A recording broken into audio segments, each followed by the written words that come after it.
Alright, ladies and gents, we're back here with another video. This time we're talking Diablo 4. How does a blind person get started here in 2025 with all the new updates? Season 7 is right around the corner, so I'm sure maybe the game's on sale on your platform of choice, but the point is, how does a blind person get started in this game, and how much is there to learn? Well, there's a lot. So, we'll start off with the idea of the accessibility and what you have as an option here. So when you first boot up the game, it's going to put you up in like a preliminary accessibility window. It's not going to have all the settings and the features you have access to, but it's going to just turn on the screen reader and get into the game. You know, whatever, colorblind, motor stuff, like some basic stuff, right? That's where you turn on the screen reader. Now, let's assume we got through that screen. Now we're on the main screen, and here I'm going to go down to options with the D-pad.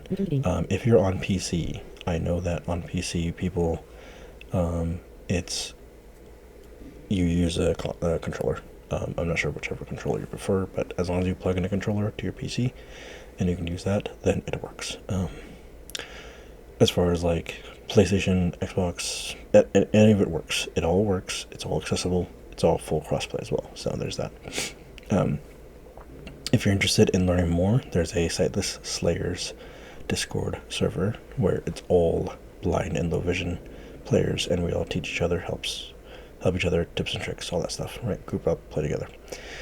So let's go to options, and then we go, this is like your font, your visual, your low vision or partially sighted stuff. Enhanced visuals. Disabled. Chromatic aberration. Enable. Chromatic aberration. Controls whether chromatic aberration is applied. Disabling this may improve performance. Chromatic aberration. Disabled. Warning. You haven't saved changes. Use screen reader. Enabled. Use screen reader. So I went to L1. I went to L1 and I went to, so that way you can find the screen reader settings. I have mine at 100 speed. Just because I don't want it to be too slow. And then you have a few more things. Let's go scroll down here. Text to speech. Voice option. Speech volume. Local. Init. Party. Trade. Plan. Whisper. Play sound separating chat. NLT. Character name says NLT. Colorblind filter. Off. Chat background opacity. Transcribe voice. Auto new quests. Auto compass. Transcribe voice chat. Disabled. Transcribe voice. Okay, so all those were... Microphone unmuted. Sorry, anyway, all those were like the other... So the screen reader is for your actual gear and stats. The text-to-speech is for the actual in-game text chat with other players. So if you don't want that, you don't have to turn it off at all. Or turn it on. Then you have like color stuff. You have a bunch of other stuff, but we're focusing on the low vision and fully blind stuff here. So we have auto pin new quests. Enabling this feature immediately drops a pin in the world marking the destination when newly switched to quest. This helps enable other navigation features automatically. Players can cycle through objective destinations on the map for quests with multiple points of interest. Does not function in dungeons.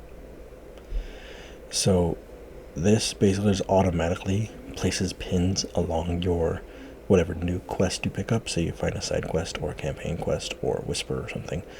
It'll automatically pin that for you and update it in real time so you know which way to go. Then the HUD compass, this is a visual element, so you can always see which way you have to go. And then here's the one for audio for blindness. Sorry, next one. Where is it? There it is. So this one. So this one is a navigation pin feature for audio, so that as you navigate the world, it's going to beep and ping and do all these sounds to tell you which direction you have to go. You can adjust your how quickly and how loud it is. So we keep going down, keep scrolling. So audio navigation, screen reader. You have some good options here.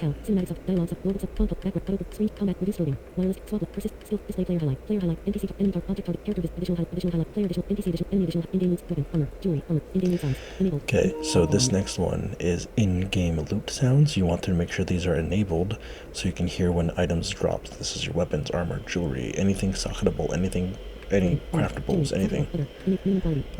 And the quality is dictated by like the minimum quality is just common, rare, whatever. So I always have mine in common just because you can hear everything and you can distinguish, okay, this is legendary, this is unique, this is rare, whatever. But you miss health potions if you don't have it on common. The next one is ambient loot. So ambient loot is if something's just sitting on the floor and you don't pick it up for a while, it just starts making a buzzing sound or whatever. So this is the same idea. So make it uncommon. So this one is targeting objects. This one is like a bumper-ish sound effect whenever you indicate to target. Let's say like opening a chest or barrel or something.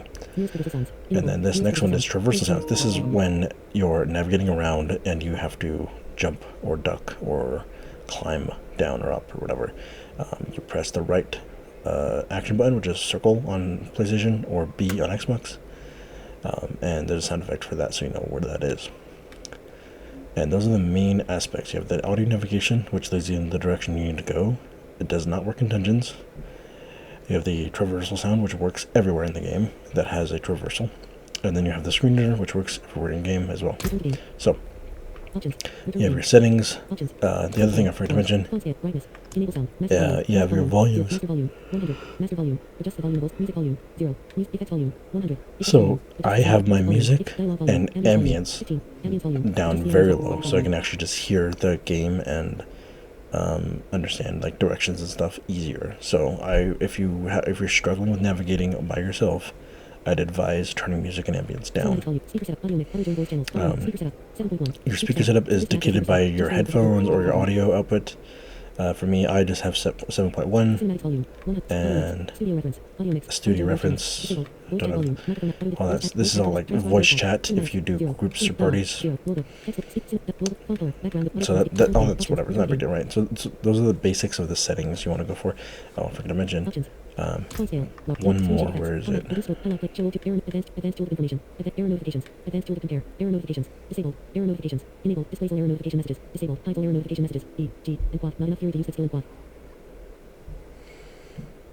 Advanced error notifications. Disabled. Error notifications. Enable. Displays all error notification messages. Disabled. Hides all error notification messages. E, G, and quad. Not enough fury to use Okay, that that's skill in quad. nice. Advanced tool to compare. Enable. So then, Advanced tool to compare. advanced tooltip compare Advanced tool information. Enable. and advanced tooltip information. These two settings are also vital to turn on so you understand what is happening on your gear and your items much better. This is just a more advanced comparison. So let's go to the main menu. And then we'll, just for clarity's sake, I will go through the motion of making a new character. We'll make a let's make a rogue. It doesn't read everything, unfortunately, but I'm just trying to skip through all these. So I have the campaign completed, so we'll just set that. Seasonal character, for reference, for seasonal character. So a lot of people are not, may not be familiar with this, but a seasonal game for Diablo and ARPGs in general, Path of Exile, Grim Dawn, a seasonal game is going to be or at least for this game specifically, about every 3 months, give or take a couple weeks. And at that point, the season changes to the next season, and you essentially want to, or are encouraged to, make a brand new character, because it's a new season, new buffs, new changes, new updates, new content, new stuff. Experience new content with a new character, because if you don't make a new character, you don't get access to new seasonal stuff. That's just how seasons work, right? You don't have to make a new season. You don't have to participate in the season if you don't want to. It's on your choice, but that's what majority of the community does. Every season, people make new characters. Let's see what you can push, see what you can do with the new stuff. Hardcore,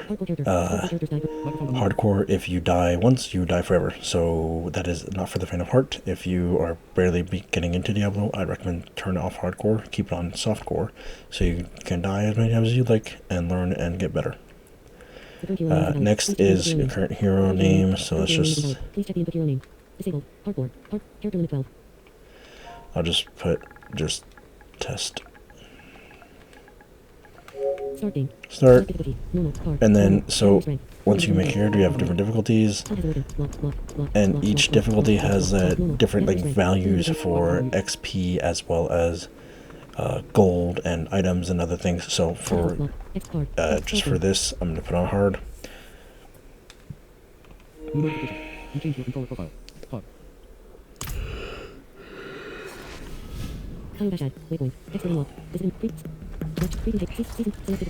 Okay. So we'll try and go over the basics of the menus here. So So I'm actually going to turn off. User accessibility. Close tab. Chat transcription. Tab. Controllers. Screen reader. Display and sound. Tab. Press pause for more items. 1 of 5. New notification. You changed your controller profile. Default profile. There we go. Welcome. Home. PS5. Diablo 4. Diablo 4. Files are not available. Okay, so my controller is back to default, so this can be a lot quicker, I hope so. So, we'll go over the controller itself. So touchpad brings up your map. And then when you close out, or circle, or right action button, or B on Xbox is to close the map. But if you pull the map up, you click R1 or right bumper. This is your codex and trials. This is like not the most important thing right now for learning brand new character. So we'll do R1 again, right bumper. This is your party finder. This is if you would like to put a custom party out into the world, if you want people to join you and assist and stuff like that. Next, R1 or right bumper is this is your clan. So if you join a clan, this is where you'll see it. You can see who's online, who's doing what. Next, R1 is the store, cosmetics, don't really care. So then next we're back on to the return to game options, game guide. There's actually a game guide here as well, where you can see all the a lot of information. Exit dungeon. Exit dungeon anytime by selecting the dungeon entrance marker on the map or by opening the action. Exit dungeon. Exit dungeon classes. Exit dungeon. Exit dungeon anytime by classes. Return to game. So you have a lot of information in that game guide right there, actually. So that's the touchpad. That's the different bumpers and tabs in the touchpad. And then if you hit your options or start, depending on what controller you're using, this says character. This is your inventory. It's a 11 by 3 grid. So it's 11 from left to right, 1 through 11, and then 1, 2, 3 from top to bottom. So 11 by 3. And then if you hold up all the way, you get up to the head gear piece, which is your helmet. 1 to the right is your neck, down twice, ring 1, ring 2, down again, this is your offhand. And then if you go back up to the head, you go down, that'll put you on the chest piece, hands, legs, feet, your main hand, offhand, whatever, all your different items. And you'll start to see oh, this is item power this has this stats on it, this has this item power on it. So you'll start to get a better grasp of how those work. Do options again. You can do right tab or right bumper, and this will pull up your skill tree. And the skill tree is a little tricky. Funny. So there's a couple of tricks here. So one, you can use your left stick as a free-floating cursor, so just moves around, right? Moves, does stuff. Or what you can do, you can actually use your direction pad. So the direction pad's a little quicker, a little more easy, cleaner, because it won't go off into the void. It'll just always be on a thing you can put a point into. It won't go off into the void. So those are two main easy options. Now your next one is clicking the left stick pulls up a grid where you can see all of the available skills you can put points into that go on a button that are an active skill. The difference is an active skill and a passive skill. The passive skill, you don't have to press buttons to activate it. It just happens at all times or whatever the requisites say. Active skills, you have to press a button to activate it. Now the reason why this is important is you can use active skills as a means of understanding where your passive skills are. So for demonstration purposes, I'm going to get my skill points here just so I can pull up the skill tree and show you guys. So I have skill points now, so I'm going to go back in there. So I'm going to left stick, I'm going to go scroll from left to right. It is set up fairly straightforward when you do the left stick. So the top row is your basic, the second row is your core, third row is your defensive, fourth row. Each row is a different category. So I'm going to go, let's just say invigorating strike, and enhanced invigorating. So then, okay, I have my points in there, so now I'm going to go click the left stick again, and go to my core, and I'll put on Barrage. Barrage. Rank 5/5. Enhanced Barrage. Improved Barrage. Every third casted barrage makes enemies vulnerable for 2 seconds. You may only advance Barrage. Whenever a single casted barrage ricochets at least 4 times. Improved Barrage. Every third cast. Improved Barrage. Every third casted So we have Barrage. So then next I'm going to Shadow Step. Dash. Ability. Shadow. Abilities. put on Shadow Step, Rank right? 2/5. Let's just put that on. Shadow Step. Shadow Step. Enhanced Shadow Step. Enhanced Shadow Step. Good. So now I have 3 skills on my bar that I can use to damage enemies. I'm gonna go try and find an enemy real quick. Every threat spotted nearby. Button action button. Interact. Abilities. Here's another thing you want to do is when you're in your inventory, go up to your helm piece, go left to wardrobe, click your L1, and click a pet, put a pet on. The pets help you, the pets will pick up golden materials and items for you. Not items, but they'll pick up stuff for you, make it easier. East Gate House.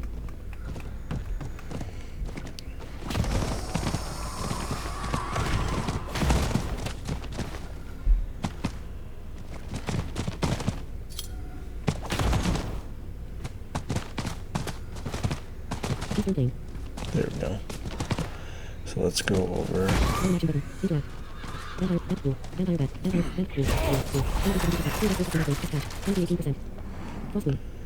So yeah, so now my 3 skills, so now I'm actually just damaging some guys.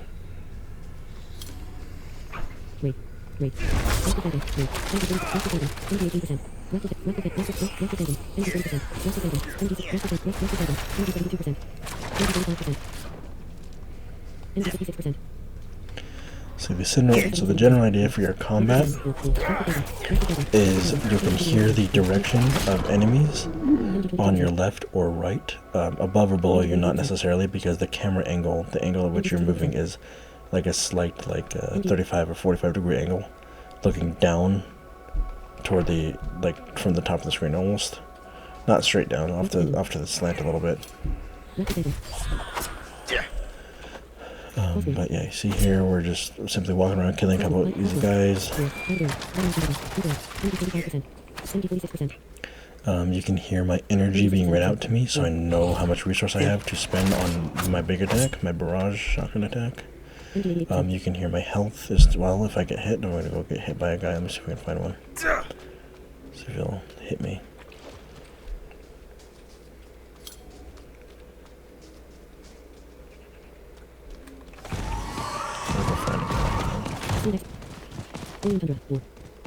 There we go, here's a goal. So you can hear life is 90%, life is whatever.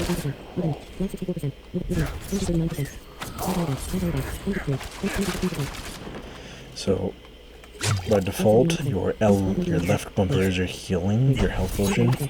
You only have up to 5 healing potions, and you have to manually upgrade them at the alchemist, as well as do renown in each region to get more potion slots. We'll cover renown in probably a separate video because this one feels like it's taken long already.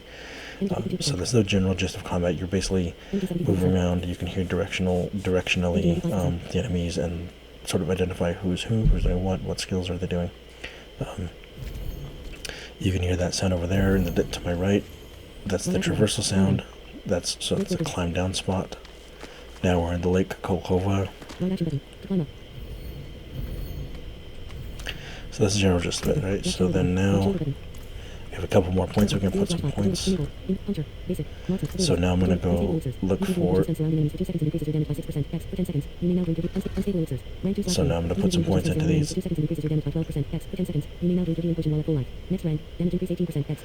So I know that's a passive because of the way it's worded. It does not say like the cooldowns or anything. It just says like, as you heal, when you pop a healing potion, it stuns enemies with damage, right? So now, I'm doing more damage and stunning stuff every time I pop a potion. So I want to go to potion.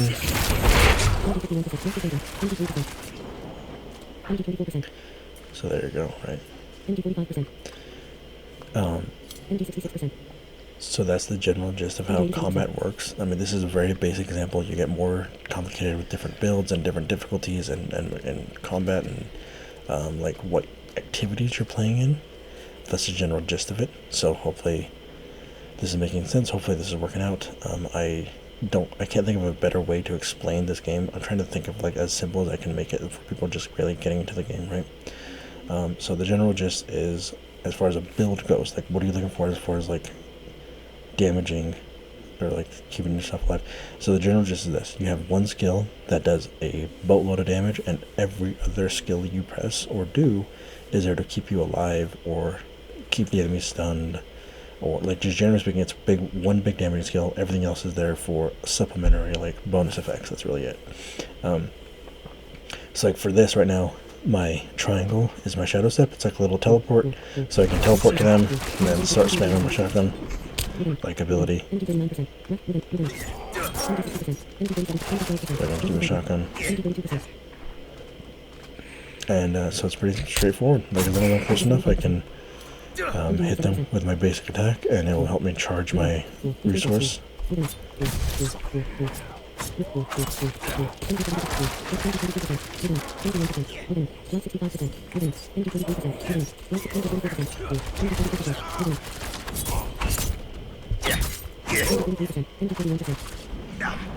So yeah, that's the general gist of it. I don't know how else to describe it, other than that's like the basic idea of how this works. So this is combat. We've covered the settings. We covered like some of the menus. How about the navigation? Like how does navigating the game work? That's straightforward enough. So actually, so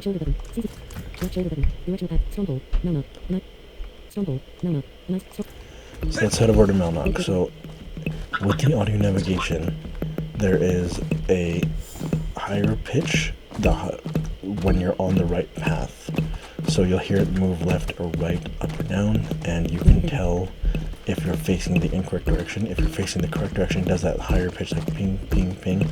If you're not facing the right direction, it's like the lower drum beat of a heartbeat, almost. It's a little tricky to get to it.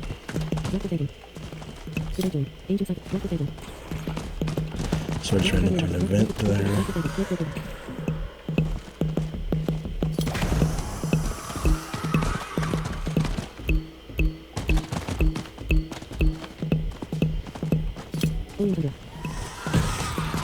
We're trying to get to that stronghold that I pinned earlier.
We're almost at the stronghold I planned.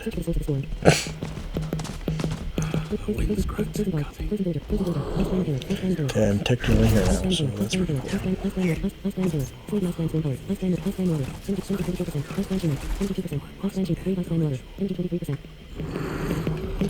So that's how the audio navigation kind of works. That wasn't the clearest example, but you get the idea.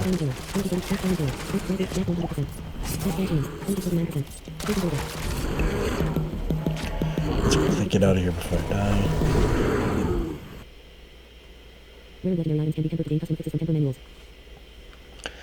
So that's the general gist of how navigating out in open world works. As long as you can place a pin, with your square button, your left action button, or you click X on, or bottom action button, or A on Xbox, on something on the map, it'll just start playing that sound effect, right?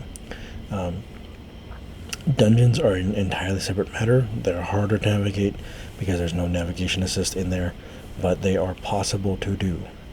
They are harder to do, but they are possible. So we'll cover that in a separate video. So we've covered basics of combat, we've covered basics of navigation, we've covered basics of your general, like, the settings. So as far as like the gear and skills, right? So we have a couple items here we picked up. Let's see. We picked up some magic boots, magic hat.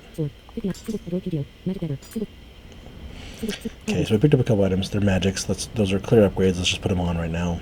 And then we will go over to the blacksmith. I can hear the blacksmith over to my right. So let's go over here. And we'll salvage all of these, because these are all normals where they're useless. So there, boom.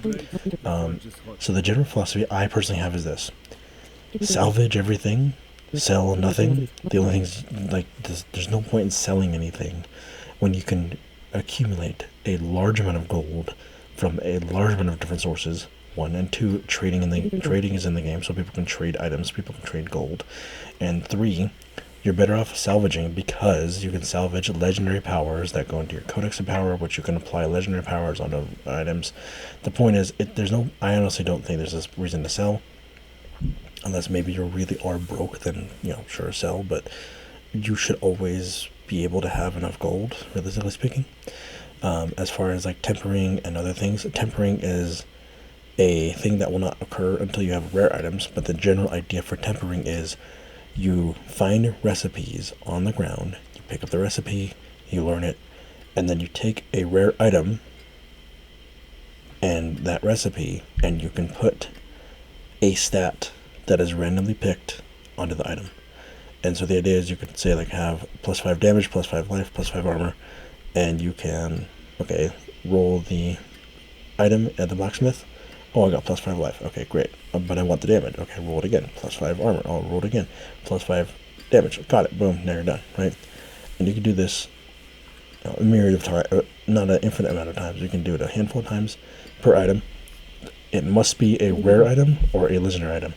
To be honest, the faster you can get to consistently finding legendary drops, the better, because there's no reason to ever have a rare, a magic, or a common item, because they're just worthless, to be honest, compared to legendaries and ancestrals and uniques.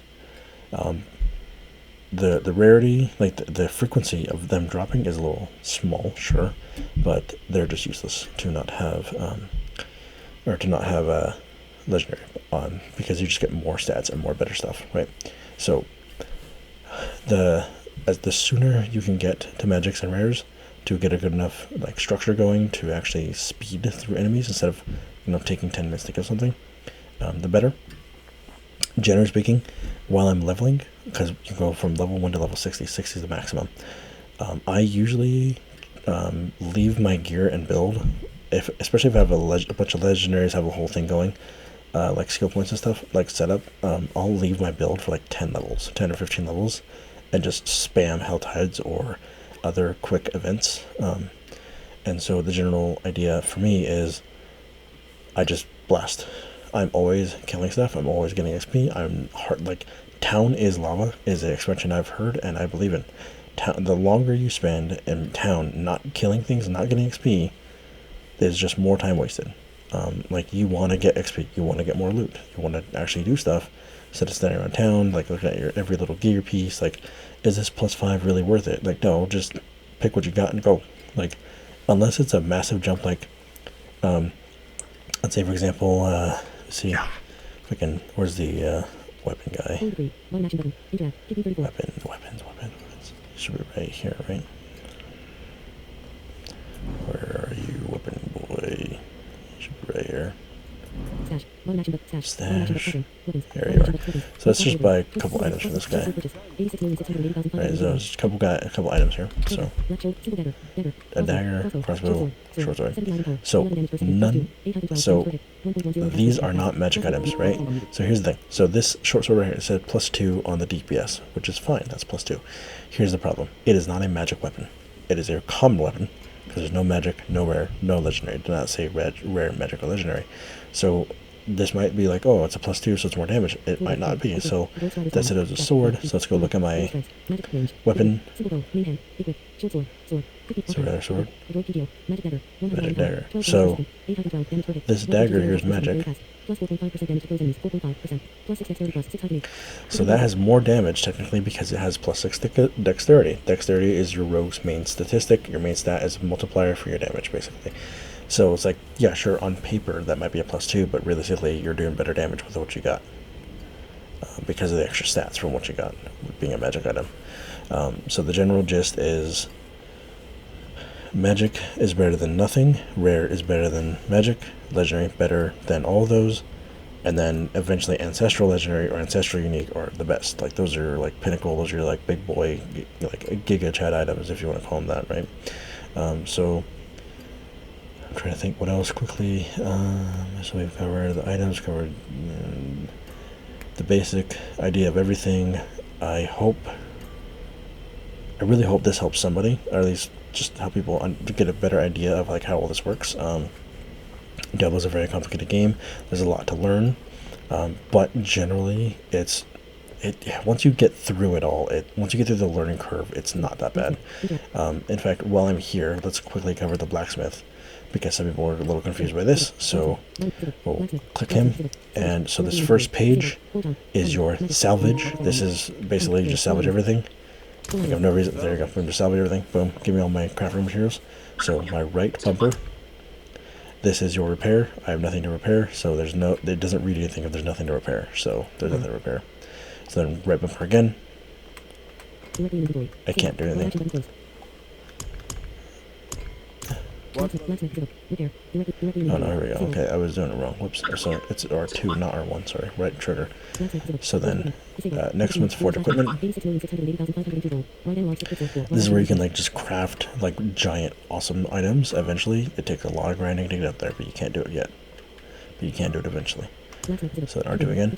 Tempering. So we have tempering.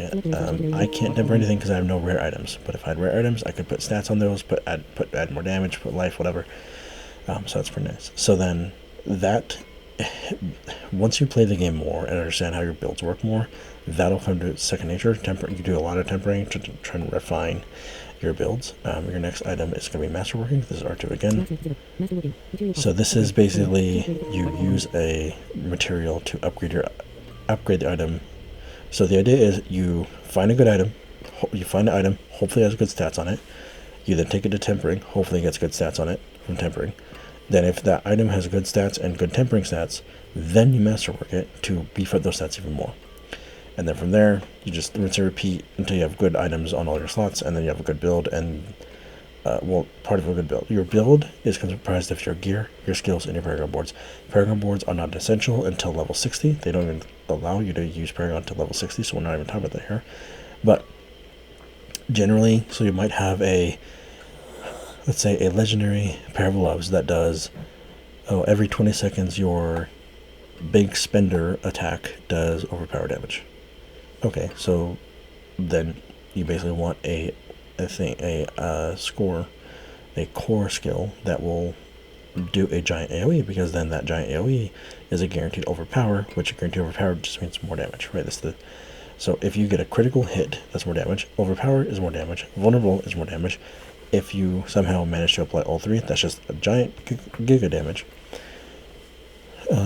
You have ways to stay alive. You have things like damage reduction. You have fortify, which is just more damage reduction, just differently worded. You have ways of stunning enemies, freezing them, slowing them down, like a whole bunch of different like crowd control effects you can apply to the enemies, which may coincide with damage reduction from stun enemies, damage reduction from chilled enemies. This may coincide with just they can't move or attack, so you can run away and heal. Just trying to think what else. There's just so much to really cover with Diablo. There's a lot of stuff. I'm just trying to breeze through what I can. I hope this was a good enough introductory. If anyone has any questions on clarification, like what they'd like to see, please let me know. I'm just trying my best here to figure out how to help people. So again, if you guys enjoyed this or found this helpful in any way, let me know. If there's any feedback or suggestions you'd like to see, again, let me know. Thanks again for listening. Really should have wrote a script.